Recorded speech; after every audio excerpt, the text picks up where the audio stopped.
Je suis Ahmed Koulid, l'enseignant des sciences de la vie de la Terre pour l'établissement Mohamed Zeid de Marrakech. Je suis très heureux de vous accueillir aujourd'hui dans une nouvelle leçon concernant la reproduction sexuée chez les végétaux.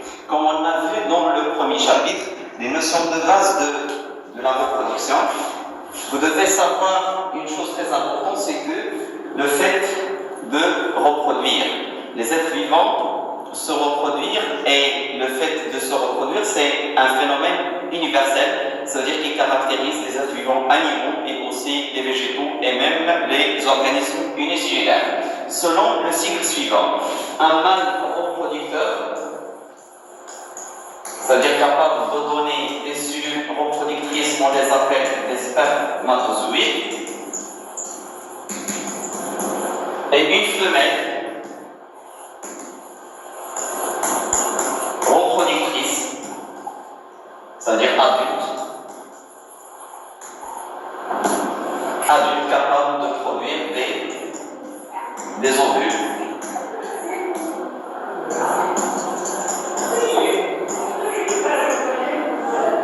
Et les deux cellules reproductrices, mâles et femelles, vont se rencontrer soit dans les voies génitales de la femelle ou bien en dehors des voies génitales de la femelle. Et on parle dans ce cas de fécondation.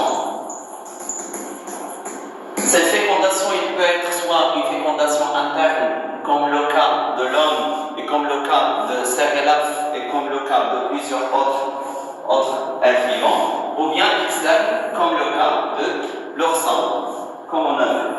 Donc la fécondation, il donne naissance à une cellule œuf. Une cellule œuf.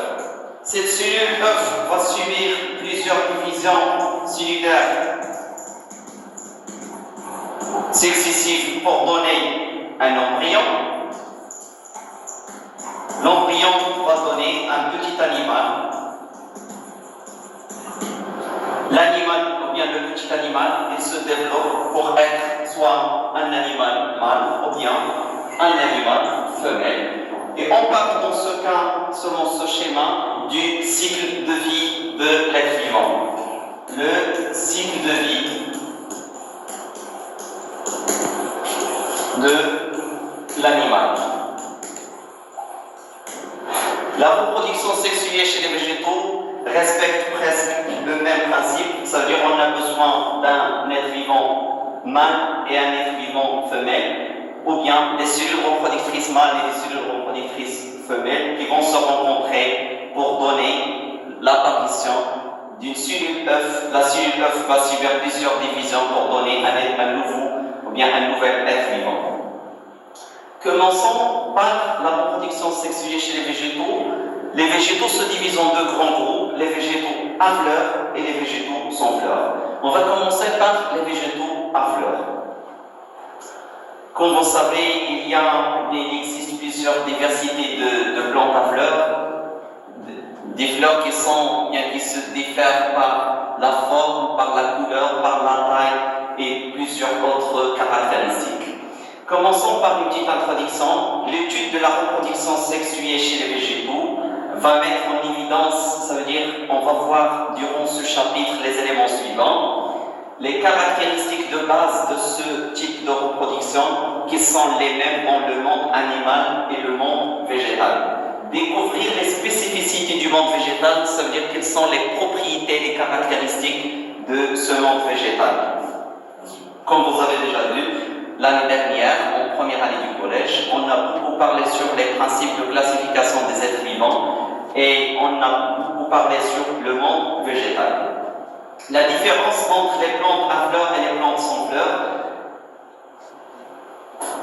Et on va voir les végétaux à fleurs et quelles sont les caractéristiques de la reproduction. Donc chez les végétaux, la reproduction asexuée, le préfixe A, souligné ici s'il vous plaît, asexué. Asexué veut dire asexué. Une reproduction asexuée, le préfixe A veut dire sans ou bien non. Asexué, ça veut dire non sexué tout simplement. a une grande importance car il permet à l'espèce végétale d'exploiter au maximum ses capacités de dissémination et de pollinisation du milieu. Souligner ici l'espèce. Le mot espèce veut dire un ensemble d'êtres vivants qui se ressemblent entre eux et qui sont fertiles et capables de donner des descendances ou bien des nouvelles individus, des nouveaux individus aussi fertiles. Donc, dans le domaine agricole, la multiplication végétative permet de produire des plantes en grande quantité ou bien en quantité importante. C'est ça l'objectif dans le domaine agricole, ça veut dire d'augmenter la quantité ou bien le nombre des plantes. Donc la question qui se pose, comment se fait la reproduction chez les plantes à fleurs? Commençons par les organes reproducteurs. Vous mettez s'il vous plaît, grand 1, les plantes à fleurs, les organes reproducteurs. Ça veut dire qu'on va mettre en évidence les organes reproducteurs mâles d'une plante à fleurs et les organes reproducteurs femelles des plantes à fleurs aussi. La fleur est l'organe reproducteur des plantes à fleurs. Elle comporte généralement à la fois les organes mâles et les organes femelles. Soulignez s'il vous plaît que, comme on a vu chez les animaux, lorsqu'on a parlé de la reproduction chez l'escargot, on a dit que la reproduction chez l'escargot est un peu différente de la reproduction chez les autres animaux. Parce que ce type d'animaux, cet animal, qui est l'escargot, il est considéré comme un animal hermaphrodite. Ça veut dire qu'il a une glande spéciale capable de produire les gamètes mâles, c'est-à-dire les spermatozoïdes, et les gamètes femelles, mais d'une manière décalée dans le temps. Donc la fleur, ou bien les plantes à fleurs, ont une fleur qui contient, ou bien qui comporte les organes reproducteurs mâles et les organes reproducteurs femelles en même temps. Donc on peut l'appeler hermaphrodite si vous voulez. Donc quels sont les éléments, ou bien comment se fait la fécondation? Après la fécondation, la fleur évolue en un fruit qui contient les graines. Deux questions très importantes. Quels sont les organes reproducteurs chez les plantes à fleurs? Deuxième question, quel est le devenir des graines de pollen après la pollinisation? Donc on va définir tout à l'heure qu'est-ce que ça veut dire la pollinisation et que signifie le terme graine de pollen. Soulignez ici graine de pollen et la pollinisation. On va définir qu'est-ce que ça veut dire la pollinisation tout à l'heure. Commençons par les organes ou bien la structure interne d'une fleur. La fleur se compose des éléments suivants.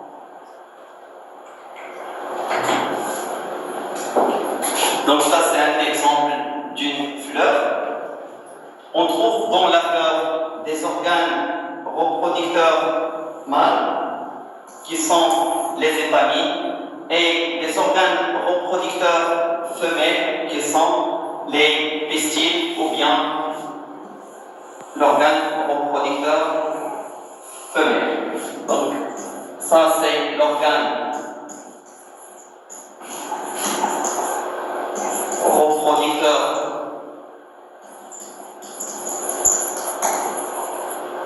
femelle. On l'appelle pistil. Et l'organe reproducteur mâle, on l'appelle étamine. Je vais d'abord vous présenter l'organe reproducteur mâle. Regardez, ça c'est une structure d'un organe reproducteur mâle. Il est constitué essentiellement de deux éléments qui sont l'antère et le filet. Le filet, ça c'est le filet, et ça c'est l'antenne. Donc la figure, il représente la structure, ou bien la structure anatomique d'un organe reproducteur mâle chez les plantes à fleurs. Bien. Revenons maintenant à la structure anatomique d'une plante à fleurs. Donc la structure anatomique d'une plante à fleurs,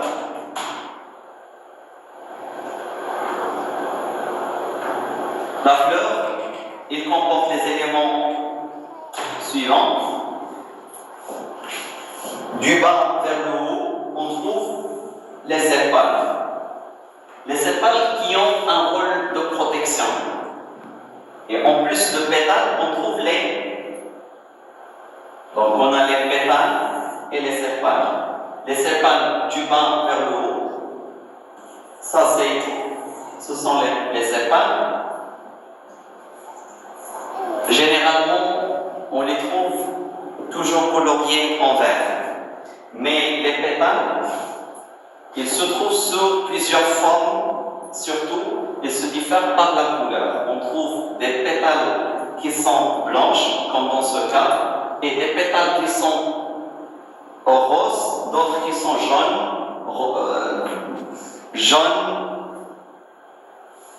roses, plusieurs catégories, violet, c'est-à-dire qu'il y en a plusieurs couleurs.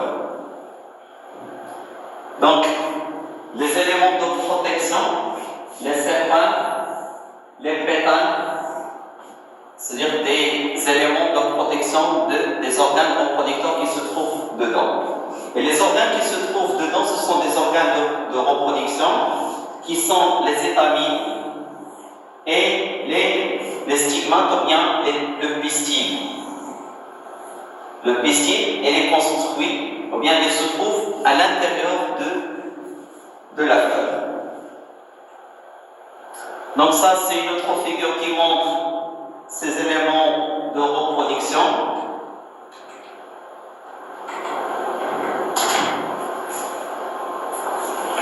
Donc, les éléments ici sont les sépales. Et les éléments ici sont les pétales.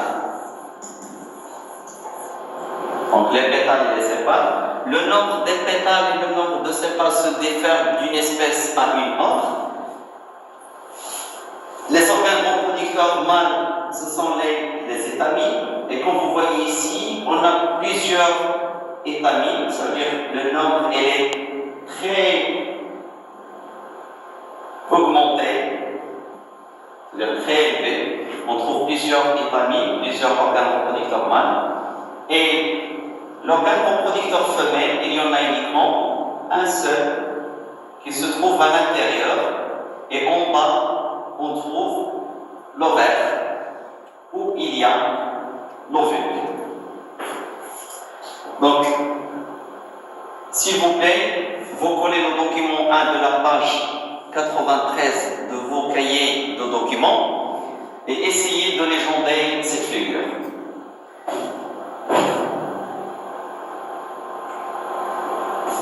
Donc ça, c'est l'organe reproducteur mâle. Ça, c'est le filet. Et en haut du filet, on trouve l'antère. Au niveau de l'antère, on trouve des graines de pollen.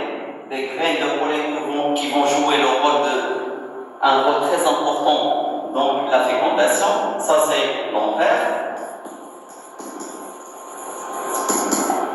Ici, ça, c'est le filet.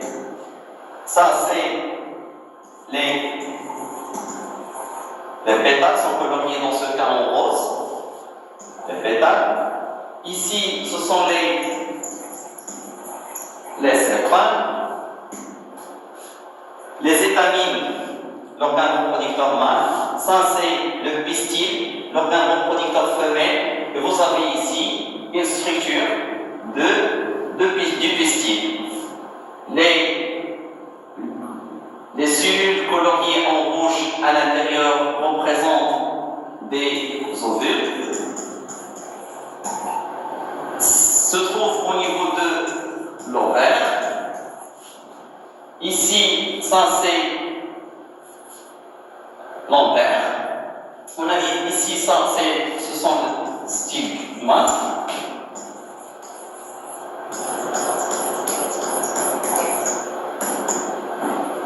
Stigmates. Et en plus de ça, donc on a dit l'antère, le filet, les pétales et les sépales, les stigmates. Ça c'est le style, l'ovale et l'ovaire. Et on trouve aussi le réceptacle floral et le pédoncule floral. Le pédoncule, c'est la tige c'est-à-dire la tige qui est considérée comme support de la fleur. Le titre de cette figure, c'est la structure d'une fleur. Bien, vous pouvez même écrire la structure anatomique d'une fleur. Ça, c'est l'organe reproducteur mâle. On l'appelle l'étamine.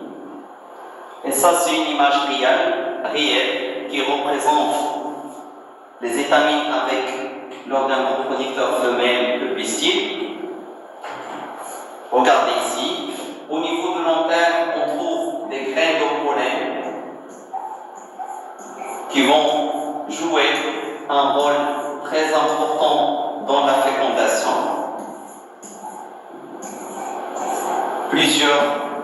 C'est-à-dire chaque antère contenant plusieurs graines de pollen, et à l'intérieur on trouve le stigmate. Et en bas du stigmate, c'est-à-dire ça c'est le style, en bas du stigmate on trouve l'ovaire où il y a l'ovule.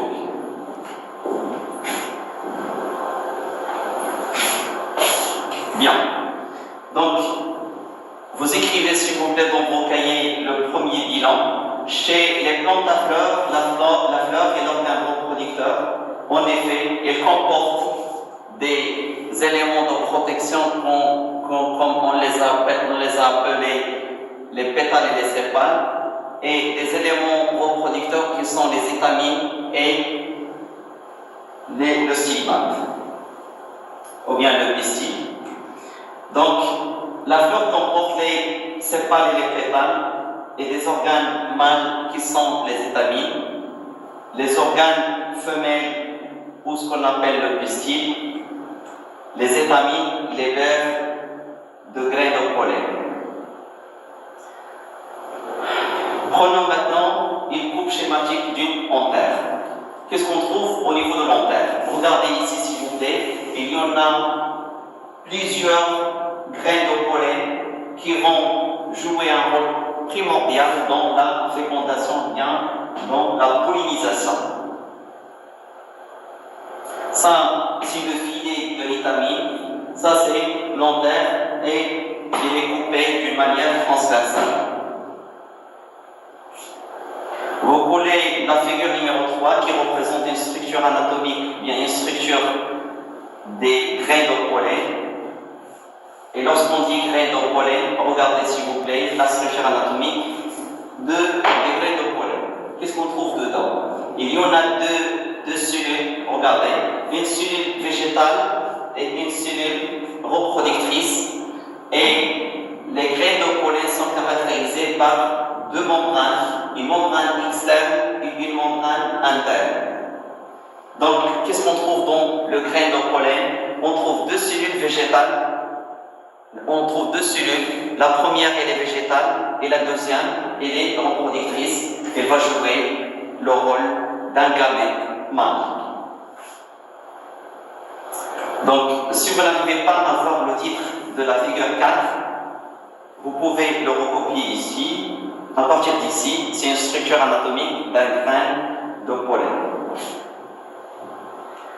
Ça, c'est une autre figure qui représente les éléments contenant dans le grain de pollen. Vous devez savoir ou bien noter une chose très importante, c'est que la cellule reproductrice mâle du grain de pollen, on l'appelle entérozoïde. Entérozoïde et non pas spermatozoïde. Entérozoïde. Chez les plantes, les spermatozoïdes s'appellent entérozoïdes.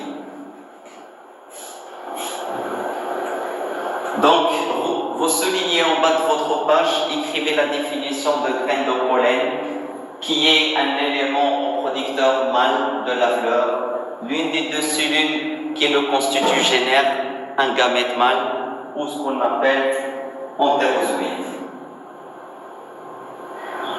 Petit 2, la pollinisation et la germination des graines de pollen.